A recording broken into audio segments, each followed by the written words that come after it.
was huge. That EDD building shook. You could hear it crack.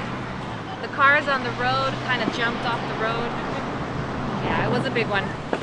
I only had like most of them at night, so I don't really feel them. So it was kind of scary doing it it actually happened in the morning.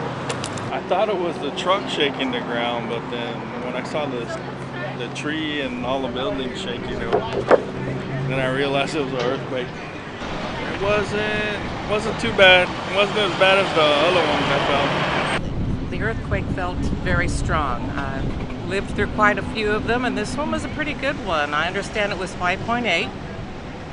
It was centered close to Chino Hills, and we certainly felt it here.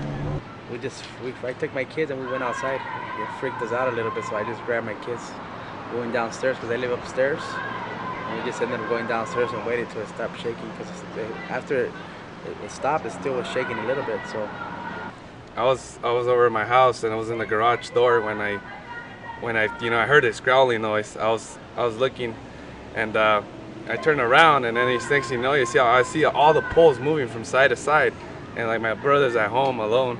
I had to run to the front of the house just to go see where my brother was at. When I walked into my house, my stuff was just glass broken in the living room. It was real scary, real bad. I was sitting down on the and started moving. It felt like it's gonna fall. And then I took my kids and we went outside. The desk started shaking, and I could hear the ceiling tiles moving.